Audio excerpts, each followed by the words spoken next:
Salut tout le monde, aujourd'hui je vous retrouve pour une nouvelle vidéo sur les mécanismes pour armoires de cuisine. Je vais vous présenter les trois principaux types de mécanismes, les coulisses, les charnières et les amortisseurs. Je vous expliquerai comment elles fonctionnent et quels sont leurs avantages et inconvénients. Tout d'abord, définissons les deux familles principales de mécanismes de levage pour les armoires de cuisine, les mécanismes à piston. Pneumatique, communément appelé vérin à gaz, s'actionne à l'aide d'un piston rempli de gaz comprime. Sa détente permet de soulever la porte d'armoire vers le haut. Il existe des modèles pour chaque poids de porte, qu'il s'agisse de portes en bois massif ou de façades en verre.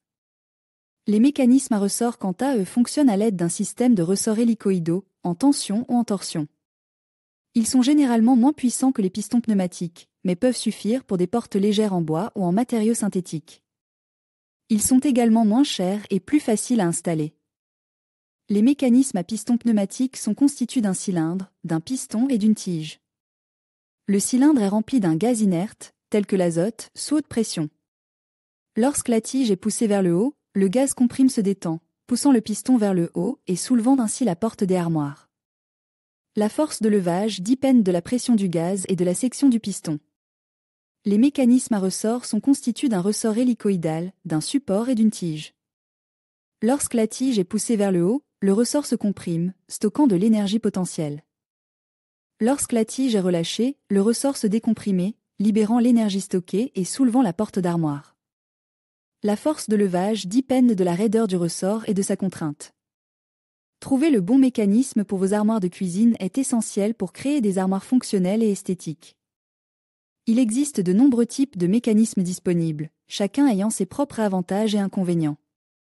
Trois facteurs principaux doivent être pris en compte lors du choix d'un mécanisme. Type d'armoire, le type d'armoire, murale, de base, d'angle, etc.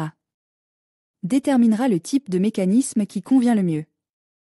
Poids de la porte. Le poids de la porte affectera la force du mécanisme nécessaire. Budget. Les mécanismes pour armoires de cuisine peuvent varier considérablement en termes de prix. Une fois que vous avez choisi le bon mécanisme, il est important de l'installer correctement. Une installation incorrecte peut entraîner des problèmes de fonctionnement de l'armoire, voire des blessures. Les étapes suivantes fournissent des instructions générales pour l'installation d'un mécanisme d'armoire de cuisine. Préparez l'armoire. Retirez la porte de l'armoire et fixez le support du mécanisme au cadre de l'armoire. Fixez le mécanisme au support à l'aide des vis fournies. Installez la porte, soulevez la porte et alignez-la avec le mécanisme. Fixez la porte au mécanisme à l'aide des vis fournies. Ajustez le mécanisme en fonction du poids de la porte et de la tension souhaitée. Testez le mécanisme, ouvrez et fermez la porte plusieurs fois pour vous assurer qu'elle fonctionne correctement.